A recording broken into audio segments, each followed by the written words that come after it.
मेरा शौहर रात को बच्चों के सामने ही करता बेड हिलने की वजह से बच्चे उठ जाते थे। मैं बहुत परेशान थी। हम एक कमरे के मकान में रहते थे, बच्चे बड़े होने लगे थे।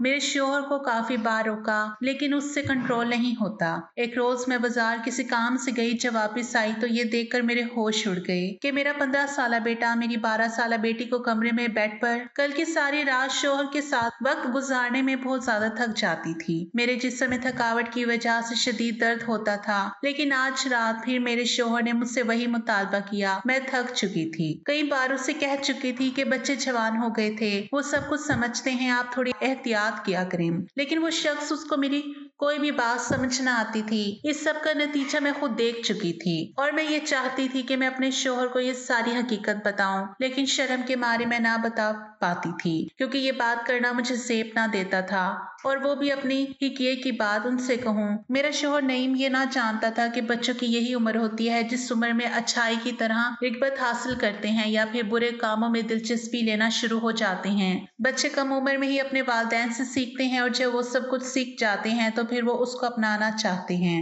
और बिल्कुल मेरे बच्चों ने भी ऐसा ही किया था। रात के वक्त जब नईम और मैं हम करते थे और हमारे इस काम करने से बच्चे उठ जाते थे, मैंने कई बार नोट किया था कि वो जाग रहे होते थे लेकिन हमें कुछ नहीं कहते थे। दर हकीकत हमारा एक ही कमरा था और एक किचन और बाहर छोटा सा सहन था। बहुत ज्यादा मुश्किल के साथ हम इस घर में गुजारा कर रहे थे। पहले तो बच्चे नहीं थे, मैं इस घर में पुरसकून जिंदगी गुजार रही थी, लेकिन अब खुदा का शुक्र है कि हमारी फैमिली बड़ी हो चुकी थी और बच्चे भी दिन ब दिन जवान होते जा रहे थे। इसलिए मैं चाहती थी कि हमारा बड़ा घर होता कि बच्चे भी पुरसकून माहौल में परवरिश पाएं और मैं भी अपने शौहर की बात मान सकूं। लेकिन ये सब कुछ आसान ना था। अभी हमारे हालात इतने अच्छे ना थे कि हम एक बड़ा घर खरीद सकते। इसी घर में गुजारा करना था और उसके साथ ही मेरे शौहर की ये डिमांड मुझे मजीद शर्मिंदगी का बायस होना पड़ता था। मैं इन खवातीन में से नहीं हूँ जो अपने शौहरों से हर वक्त हम होने का मुतालबा करती हैं और कहते हैं कि इनके शौहर उनके साथ ज्यादा से ज्यादा वक्त गुजारे। मुझे बहुत ही अजीब व गरीब लगता था जब मेरा शौहर मेरे रोकने पर भी रात को मुझसे वो सब कुछ करता था जिसके लिए मैं ना मानती थी। शायद बच्चे भी कई बार ये सब कुछ करता हुआ देख चुके थे, इसलिए उस दिन आली और असलान वो हरकत कर रहे थे। मैंने कई बार नईम को रोका था लेकिन वो अपनी आदत से मजबूर हो चुका था। सारी रात उनको हम करने का शौक होता था, बेशक चाहे बच्चे जाग भी रहे होते थे, उनको इस चीज से कोई फर्क ना पड़ता था। एक कमरे में 3 बच्चे और उसके साथ गज़ब खुदा का एक ही बेड पर ये सब कुछ करना मेरे लिए बहुत ही शर्मिंदगी की बात थी। लेकिन मैं मजबूर थी, अपने शौहर की बात ना मानती तो वो मुझे कई तरह की बातें करता और बहुत ही अजीब व गरीब बातें करता था। ऐसी बातें जिनको सुनने से बेहतर है कि इंसान उसकी ये बात मान ले। दर हकीकत वो मुझसे कहता था, तुम्हें अगर मेरे साथ ये सब कुछ नहीं करना तो किसके साथ करना चाहती हो? न जाने तुम क्या चाहती हो, मेरा हक है ये सब कुछ करने का और तुम अपने हकूक व फराइज भूल चुकी हो। मैं नईम से कोई और बात करती थी लेकिन वो इसी बात पर ले आता था। दर हकीकत मैं बच्चों की वजह से उसको ये सब कुछ करने के लिए रोकती थी, लेकिन वो सोचता था कि मैं उसके साथ हम नहीं करना चाहती। इन दोनों बातों में बहुत ज्यादा फर्क था, लेकिन ये बात नईम को अक्सर मैं समझा ना सकती थी। इस कदर रोमांटिक इंसान मैंने अपनी दुनिया में ना देखा था। हर वक्त उसको रोमांस के अलावा और कुछ ना नजर आता था। और तो यहाँ तक कि मेरी सारी रात उसी को रुकने और मना करने में गुजर जाती थी। यहाँ तक कि बच्चे भी हमारी आवाज और हिलने जुलने की वजह से उठ जाते थे। कई बार तो आली और इस्लाम ने जब मुझसे पूछा कि अम्मी जान आपको रात की इस वक्त क्या हुआ है, आप क्यों उठ रही हैं, तो मैं वहीं पर शर्मिंदगी के मारे डूब जाती थी। मुझे समझ नहीं आती थी कि उन लोगों को क्या जवाब दूं। तब मैं उनसे कहती कि बेटा तुम लोगों को परेशान होने की जरूरत नहीं, बस मेरी तबीयत नहीं ठीक इसलिए मैं बेचैनी महसूस कर रही हूँ और उठ गई हूँ, तुम लोगों को परेशान होने की जरूरत नहीं। इस तरह के कई बहाने मैं उन लोगों को सुना देती थी, लेकिन नईम अपनी इस हरकत से बाज ना आए। मैं अक्सर उसी के बारे में सोचती रहती थी और आज भी ये सब कुछ मैंने अरसलान और आलिया की हरकत को देखते हुए सोचा था और कह रही थी कि काश नहीं मेरी बात मान लेते तो बच्चे इतना बड़ा गुनाह करने से बच जाते और उनके जहनों में ये बातें अभी से ना आती, क्योंकि जिन बच्चों के जहन इस तरह के हो जाते हैं ना वो तालीम पर तवज्जो दे पाते हैं और ना ही अपनी जिंदगी में आगे बढ़ पाते हैं। और ये सब कुछ मैं अपने बच्चों के साथ नहीं होने दे सकती थी। इसलिए सबसे पहले मैंने नईम से कहा कि तुम्हें इस काम को रोकना होगा। अगर तुम्हें बहुत ज्यादा शौक है तो एक और घर लो ताकि मैं अपने बच्चों को अलग अलग कमरे में सुला सकूं और खुद भी अलग कमरे में सो जाऊं, ताकि कम से कम बच्चे तो हमारी वजह से डिस्टर्ब ना हो। लेकिन नहीं भी मजबूर था, उसके पास भी इतने पैसे ना थे कि हम अभी अभी घर ले लेते और ना ही हमारी हैसियत इतनी थी कि बड़े घरों में हम रह सकते। लेकिन नहीं ने मुझे बता दिया और कहा कि तुम्हें परेशान होने की जरूरत नहीं, मैं बहुत जल्दी एक घर ले लूंगा जहाँ पर हम पुरसकून तरीके से अपनी जिंदगी बसर करेंगे। मैं खामोश हो जाती और फिर अपने काम में मशगूल हो जाती थी, लेकिन हर वक्त हर रात मेरे लिए तलवार की तरह लटकती रहती थी। अब मुझे अपनी रातों से नफरत होने लगी क्योंकि मैं इस काम से थक चुकी थी। मुझे जरा भी इस काम में सुकून और दिलचस्पी नहीं हो रही थी, और ना ही मैं इन खवातीन में से हूँ कि मैं चाहूँ कि मेरा शोहर हर वक्त साथ रहे और मेरे करीब रहे। मुझे भी ये सब कुछ पसंद ना था। खैर, इसी तरह जिंदगी गुजर रही थी। जब आज रात नईम ने मुझे दोबारा उठाया तो मेरे तीनों बच्चे मेरे साथ सो रहे थे। मैं उस वक्त नईम से गुस्सा होने लगी और कहने लगी कि मैं तुम्हें एक ऐसी हकीकत बता दूं और एक ऐसी बात बता दूं जिसके गुनाहगार सिर्फ और सिर्फ तुम ही तो हो। तुम कभी भी मुझसे ये सब कुछ करने के लिए नहीं कहोगे। तुम्हारी वजह से हमारे बच्चे की आदतें खराब हो रही हैं। तो मैं कई बार रोकने की कोशिश की है, हर वक्त तुम्हारे दिमाग पर एक ही बात होती है। इतना भी इंसान को जिनसी लगाव नहीं होना चाहिए। अभी मैं यही कुछ कह रही थी और अपनी आवाज को इस कदर आहिस्ता करके मैं बोल रही थी कि बच्चे ना उठ जाएं और ना ही वो हमारी आवाज सुन ले कि नईम ने मुझे अपनी तरफ खींचा और अपना काम करना शुरू हो गया। मुझे बेहद तकलीफ होती थी, मैं थक जाती थी और ये सब कुछ करने से बच्चे भी जाग जाते थे। क्योंकि बेड हिल रहा होता था, मैं खामोश हो गई। अब मुझे ये सब कुछ जबरदस्ती लगता था। हालांकि नईम अपने पूरे हक के साथ ये सब कुछ करते थे, लेकिन मैं अब इस चीज से थक चुकी थी। सुबह होने वाली थी और उन्होंने मुझे छोड़ा तो मैं बिल्कुल थक चुकी थी। मुझे यूं लग रहा था कि जैसे मेरी सारी ताकत खत्म हो गई हो और मैं बेजान हो चुकी हूँ। लेकिन फिर इसके बावजूद मैं उठती थी क्योंकि बच्चों के लिए नाश्ता बनाना होता था और बच्चों ने स्कूल जाना होता था।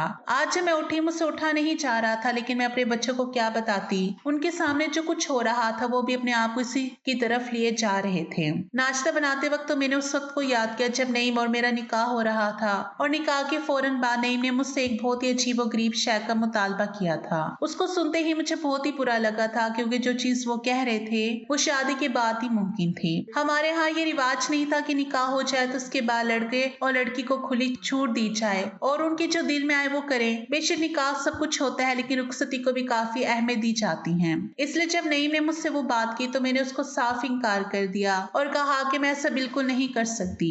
शादी के बाद आप जो कहेंगे मैं करने के लिए तैयार हो जाऊंगी, क्योंकि अभी हमारे यहाँ इस तरह का कोई रिवाज नहीं होता और ना ही ये सब कुछ मुमकिन है। लिहाजा मैं आपसे माजरत मांगती हूँ। ये सब कुछ भी कहते हुए मुझे शर्म आ रही है, लेकिन मुझे बहुत ही खुशी है कि मैं आपसे ये सब कुछ कह रही हूँ। खैर, इसी तरह वो शाम गुजर गई, लेकिन मुझे नईम की इस बात ने बहुत ही परेशान किया। उसके इस मुतालबे पर मुझे बहुत अजीबोगरीब ख्याल आता है और शर्मिंदगी महसूस हुई, और मैं सोच में गुम हो गई कि वह शख्स इस तरह के बारे में कैसे सोच सकता है। आखिर उसको शर्म ना आई होगी मुझसे ये बात करते हुए। खैर, मैं फिर अपने आप को खामोश करवा देती थी और कहती थी कि लड़के जज्बाती होते हैं और उनको शादी करने का बहुत ज्यादा शौक होता है, इसलिए नईम खुशी के मारे मुझसे ये सब कुछ कह रहा होगा। मैं खामोश होगी, लेकिन हमारे निकाह के 1 साल बाद हमारी शादी हुई। इस 1 साल में नईम ने मुझसे कई बार बाहर अकेले मिलने के लिए बुलाया, लेकिन मैं उसके कहने पर एक बार भी उसके पास ना गई थी, क्योंकि मैं जानती थी अगर मैं इसकी बात मान ली तो वो फिर अपने तमाम हद पार कर लेगा। लेकिन उसकी वो निकाह के बाद वाली एक रात जब उसने मुझे छत पर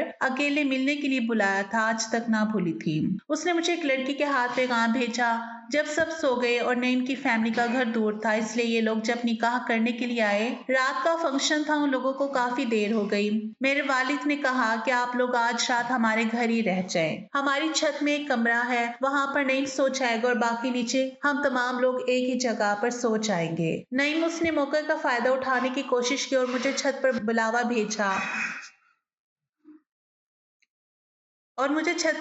भेजा मुझे लगा कि शायद निकाह की मुबारकबाद देनी है, या फिर वो मुझे कुछ समझाते होंगे। इस तरह के मैंने कई और ख्यालात सोचे, लेकिन जो बात मुझसे नईम ने की उसके बारे में मेरा दिमाग ना माना था और ना ही मेरी सोच वहां तक जाती थी, क्योंकि नईम ने मुझसे अकेले में मिलने के दौरान ये बात की कि वो मेरे साथ हम करना चाहते हैं और चाहते हैं कि वो कुछ वक्त मेरे साथ अकेले में छत वाले रूम पर गुजारें। जैसे उन्होंने ये बात की तो मैं शर्मिंदगी में डूब गई, क्योंकि अभी हमारी रुखसती ना हुई थी और उनको हम करने की पड़ी थी। मैंने उनको सख्त अल्फाज में मना किया और कहा कि ये सब कुछ मुमकिन नहीं हो सकता। शादी के बाद आप जैसा कहेंगे मैं आपका हुक्म मानने के लिए तैयार हूँ, लेकिन अभी ये सब कुछ मुमकिन नहीं है। मैं ये सब कुछ कहती हुई वहां से आने वाली थी कि नईम ने मेरा हाथ पकड़ा और कहा कि क्या तुम वाकई मुझे छोड़कर जाना चाहोगी? मैंने कहा कि जी बिल्कुल, क्योंकि मैं आपकी ये बात नहीं मान सकती। और उसके साथ ही मैं वहां से चली गई। लेकिन बकिया जो रात बज चुकी थी, मुझे नींद ना आई, अजीबोगरीब सवालात आ रहे थे, लेकिन मैं खामोश हो गई और सोचा कि शायद नईम मुझसे मजाक कर रहा होगा। इसी तरह वक्त गुजरता गया। इस एक साल में नईम ने मुझे कई मर्तबा पैगाम दिया और कई मर्तबा मिलने के लिए बाहर बुलाया, लेकिन मैं एक बार भी ना गई थी। और शादी के बाद जब मेरी पहली रात नईम के साथ गुजरी,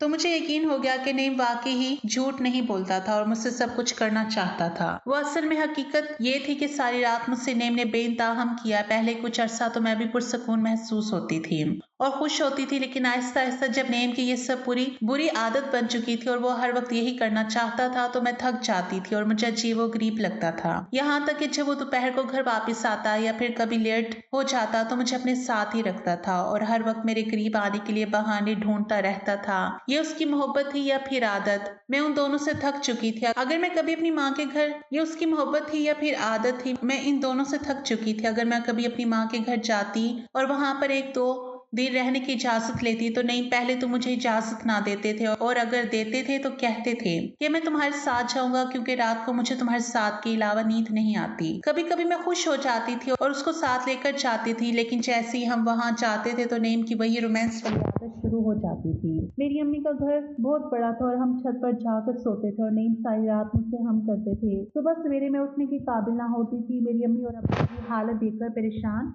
हो जाते थे और कहते थे कि शायद तुम बीमार हो गई हो या फिर तुम्हारे साथ कोई और मसला है। मैं खामोश हो जाती और कहती कि जी अम्मी जान, मुझे बुखार है। कमजोरी की वजह से मैं उठ नहीं सकती थी। वालदैन से कई बहाने बना चुकी थी। हमारा घर जहाँ पर मैं रुखसत होकर गई थी वो अकेला था। वहां पर और कोई इंसान ना रहते थे, इसलिए नईम जो भी मेरी हालत करता था मैं उसको बर्दाश्त कर लेती थी। लेकिन जहाँ पर मेरे वालदैन थे, मेरे रोकने के बावजूद भी नईम नहीं रुकते थे। उनको रात के वक्त इस सब के अलावा और कुछ भी नहीं सूझता था और उसका नतीजा हमारे बच्चों की सूरत में निकला। उसको देखकर नईम खुद परेशान हो गए और वो जान गए कि उन्होंने बहुत ही गलत किया है। जब इस रात ही उन्होंने मेरे साथ जबरदस्ती ये सब कुछ करने की कोशिश की और मैं खामोश होकर सब सहती रही। और सुबह मैंने उनको अरसलान और आलिया की सारी कहानी सुनाई, क्योंकि अब मुझसे मजीद बर्दाश्त नहीं हो रहा। अपने बच्चों के साथ एक ही कमरे में, एक ही बेड में ये सब कुछ करूं। मैंने बता दिया कि मैं कुछ अर्से पहले फारिया के साथ बाजार को सामान लेने के लिए गई, तो आज इतवार का दिन था। पूरे हफ्ते का काम एक तरफ और ये इतवार का काम एक तरफ होता था। इसमें ना सिर्फ घर की सफाई बल्कि वॉशिंग मशीन लगाना और बच्चों की यूनिफॉर्म धोना, फिर उनको इस्त्री करना मेरा मामूल बन चुका था। लेकिन इसके साथ ही आज मुझे बाजार जाना था, घर का कुछ सामान लेना था और मेरी छोटी बेटी फारिया की उसकी जुमे को सालगिरह थी और मैंने उसके लिए सूट भी लेना था। ये सोच कर सुबह सवेरे मैं जल्दी उठ गई और काम में मशगूल हो गई। लेकिन मेरा जिस्म चिकना चूर हो चुका था। मुझे लग रहा था कि जैसे मैं कोई काम नहीं कर सकती। थकावट ने मेरे पूरे जिस्म पर हमला कर लिया था और थकावट हावी हो चुकी थी। खैर मेरे बच्चे भी अभी छोटे थे, वो सो रहे थे कि मैंने जल्दी से नाश्ता बनाया और उसके साथ सारा काम निपटाने की कोशिश। इस तरह काम हो गया और मैं अपना एक छोटा बेटा घर पर छोड़कर गई और एक बेटी आली और बेटे असलान को घर पर छोड़कर गई थी। क्योंकि फारिया की सालगिरह थी, इसलिए मैं उसको साथ ले गई। आली और असलाम से कहा कि तुम दोनों घर पर रहो, किसी किस्म की कोई लड़ाई झगड़ा नहीं करना और ना ही घर से बाहर जाना है। मैंने आलिया से कहा कि घर का दरवाजा अंदर से बंद कर लो, मैं 1 घंटे बाद वापस आ जाऊंगी। इससे पहले अगर हमारे जाने वालों में से कोई भी हमारे घर आए तो दरवाजा मत खोलना। दर हकीकत मैं हर तवक्कुआत से डर चुकी थी। मैं नहीं चाहती थी कि मेरे बच्चे मेरी गैर मौजूदगी में किसी मुसीबत में फंस जाए, इसलिए मैं उनको जहाँ भी चाहती थी यही ताकीद करके चाहती थी कि मेरे अलावा और अपने वालिद के अलावा किसी और के लिए दरवाजा नहीं खोलना। और वो ऐसा ही करते थे। लेकिन अब जाते हुए मुझे ये ख्याल आया कि क्यों ना मैं दरवाजा बाहर से बंद कर लूं, ताकि लोग यही समझे कि इस घर में कोई नहीं है। तो मैंने आलिया से कहा कि तुम्हें अंदर से दरवाजा बंद करने की जरूरत नहीं है, बस आज मैं बाहर से दरवाजा बंद करके जाऊंगी। वैसे भी मैं थोड़े वक्त तक आ जाऊंगी, इसलिए तुम लोगों को परेशान होने की जरूरत नहीं। ये सब कुछ कहकर मैं और फारिया बाजार आ चुके थे। हमें 1 घंटे के बजाय 2 घंटे लग गए। टाइम इस कदर जल्दी गुजर गया कि मुझे अंदाजा ही ना हुआ। लेकिन जब मैं वापस आई तो मैंने आकर अपने घर का दरवाजा खोला। फारिया से कहा कि सामान को अंदर कमरे में लेके जाओ, मुझे बहुत ज्यादा प्यास लग रही है, मैं पानी लेकर आ रही हूँ, तुम्हें भी दूंगी और खुद भी पीऊंगी। ये कहकर मैंने दरवाजे को अंदर से बंद किया और किचन में चली गई। लेकिन जैसे मैं किचन में गई तो एक ऐसा मंजर मैंने देखा जिसको देखते ही मेरे कदमों के नीचे से जमीन निकल गई, क्योंकि मैं सोच भी नहीं सकती थी कि मेरे अपने ही बच्चे ये सब कुछ कर रहे होंगे। तभी मैंने सोचा कि इस समय उनकी कोई गलती कसूर ना थी, ये सब कुछ आपकी वजह से हो रहा था। मैं कई बार आपको रोक चुकी हूँ, लेकिन आप रुकने का नाम नहीं लेते थे। हर वक्त आपको एक ही काम सूझता रहता था और वो था हम करना। इसके रवैये से मैं भी तंग आ चुकी हूँ। बच्चे जवान हो चुके हैं और वो हर बात भी करती हैं। बच्चों की ये उम्र चल रही थी कि वो हर बात को वैसे ही करने की कोशिश करते थे जैसा कि हम करते थे। इस बार तो उन्होंने ही हद कर दी, ना जाने वो ये सब कुछ सोच भी कैसे सकते थे। मेरा तो दोनों बहन भाइयों से इतबार ही उठ चुका है। आलिया और असलान की हरकत जो मैंने आज अपनी आंखों से देखी थी, उसने मेरी रातों की नींद उड़ा दी थी। मुझे चैन सुकून आता था और मैं इस चीज पर मजबूर हो गई कि मैं कभी भी अपने बच्चों को अकेला घर पर ना छोड़कर जाती थी। या तो तीनों को साथ लेकर जाती थी या फिर खुद ही कहीं नहीं जाती थी। ये सब कुछ मैंने अपनी जिंदगी का शेवा बना लिया था और असलान और आलिया की हरकत में मुझे पागल करके रख दिया था। मैं शदीद गुस्से में थी और मैं आज आपकी इस हरकत से तंग होकर ये सब कुछ आपको बता रही हूँ। जैसे ही मैंने ये सारी कहानी नईम को बताई तो उन पर हैरानियों का पहाड़ टूट पड़ा। इतना ही नहीं, मैंने उनको ये सब कुछ रोकने पर मजबूर कर दिया। तो ये सुनकर नईम के कदमों के नीचे से जमीन निकल गई। वो सोच भी नहीं सकते थे कि उनका ये सब कुछ करना उनके बच्चों पर असर डाल सकता है। मैं तो उनको कई बार कह ही चुकी थी कि बच्चे हमें देखते हैं, वो जाग रहे होते हैं, आप अपने आप को कंट्रोल में रखा करें। लेकिन उनको मेरी बात समझ ना आती थी। जब मैंने उनको एक खतरनाक हकीकत से आगाह किया तो वो जान गए थे। खुद ही शर्मिंदा होने लगे और उसके बाद उन्होंने मुझसे किसी किस्म का कोई मुतालबा ना किया। हम जब तक इस घर में रहे उन्होंने मुझे कभी भी हम करने के बारे में ना कहा था। ये सब कुछ बताने के बाद मेरी जिंदगी भी सुकून में आ गई थी और बच्चों पर भी मैं सख्त कड़ी नजर रखती थी। इसी दौरान जब एक दिन मुझे जरूरी काम के साथ दोबारा घर से बाहर जाना पड़ा तो और ये ऐसी जगह थी जहाँ पर मैं बच्चों को भी साथ लेकर नहीं जाना चाहती थी और उनको घर छोड़कर गई। तो जब मैं वापस आई तो मैंने दोबारा वही सूरत हाल देखा। कुछ अरसे बाद बच्चों को जब दोबारा ये सब कुछ करने का मौका मिला तो वो बास न आए। हालांकि उनकी खातिर नहीं भी रुक गए थे और अपनी तमाम रोमांस वाली आदत को खत्म कर चुके थे। लेकिन बच्चों के दिमाग में जो उन्होंने डाला था वो बैठ गया था और वो अपने आप को इस राह पर लेकर जा रहे थे कि एक दिन वो खुद जिल्लत और रुसवाई का सामना करने वाले थे। मैं उनकी माँ थी, ये सब कुछ कैसे बर्दाश्त कर सकती थी। मुझे बहुत ज्यादा तकलीफ होती थी। हालांकि इस बार मैं फारिया को भी घर छोड़कर गई थी और कह कर गई थी कि तुम तीनों एक साथ बैठना और कोई भी गलत हरकत करने की जरूरत नहीं। तुम लोग बहन भाई और इसी तरह के मैंने कई उन लोगों के सामने जज्बाती अल्फाज कहे, लेकिन उनको जरा असर ना हुआ। उनके दिमाग पर जो बात बैठ चुकी थी वो कभी ना उतरी। मैं जब वापिस आई तो फारिया हमारे कमरे में बेड पर सो रही थी। आली और असलान दोबारा मुझे किचन में मिले, लेकिन इस बार वो बहुत ही बेहुदा तरीके से एक दूसरे को देख रहे थे और अजीबोगरीब बातें करके हंस रहे थे। मुझे उनकी ये बात भी बुरी लगी थी। मैं चाहती थी कि वो बहन भाई और एक हद में रहकर खुद से बात करें। मैं जैसे गई तो आलिया मुझे देखकर हक्का बक्का होने लगी। मैंने उसको एक जोरदार थप्पड़ मारा और कहा कि तुम्हें मना किया था ना कि भाई के करीब नहीं जाना और ना ही इस किस्म की कोई बात करनी है, तो फिर ये सब कुछ क्या है। तब आलिया ने कहा कि अम्मी जान आपको क्या हो गया है, अब मैं बड़ी हो चुकी हूँ। कुछ अर्से पहले जो नादानी मैंने की थी उस पर बहुत ज्यादा शर्मिंदा हूँ, लेकिन अब तो मैं भाई के साथ हंस रही थी। हम अपने स्कूल में एक क्लास फेलो की बात पर हंस रहे थे। ये अब सब कुछ क्या कह रहे हैं। जैसे ही आलिया ने मुझसे ये सब कुछ कहा तो मैं थोड़ी मुतमईन हुई और उन दोनों से कहा कि कमरे में जाओ और बैग खोलकर पढ़ने बैठो। मैंने पानी पी और कहा कि शायद मैं बहुत ज्यादा टेंशन और परेशान होने लगी हूँ और उनके बारे में बहुत ज्यादा सोचने लगी हूँ, इसलिए मेरी सोच में हर वक्त यही घूमता रहता है और जैसे ही मैं उन दोनों को करीब देखती हूँ तो मुझे फौरन वही बात याद आ जाती है। खैर मैंने किचन से पानी पिया और वापस कमरे में आ गई। शाम को मेरे शोहर ने मुझे कैसी खबर दी जिसको सुनते ही मैं फूलों में ना समाती थी। उसने मुझे बताया कि अब तुम्हारी तमाम परेशानियां खत्म हो गई है क्योंकि मुझे कंपनी की तरफ से एक घर मिल गया है।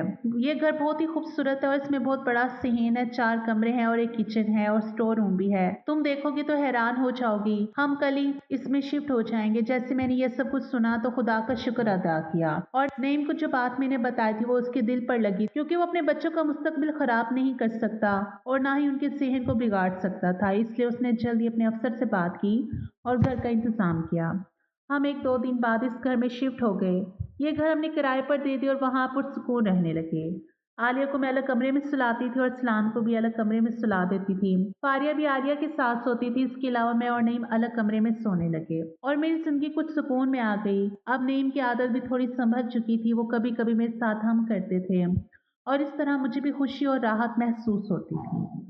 हर वक्त काम करना मुझे जरा पसंद ना था। अब तो हमारा कमरा भी अलग हो चुका था। मैं मुतमईन और पुरसकून होकर उसकी हर बात मानती थी। और इसी तरह हमारी ज़िंदगी बहुत ही खूबसूरत गुज़रने लगी। लेकिन मुझे जब भी वो अरसलान और आलिया की बात याद आती थी तो बेहद तकलीफ़ होती और मैं शर्मिंदगी के मारे झुक जाती थी, क्योंकि बच्चों के ज़हन में अब भी हमारी हरकतें याद होगी, वो बैठकर हिलना और नईम और मेरा हम करना बच्चों को अब तक याद होगा।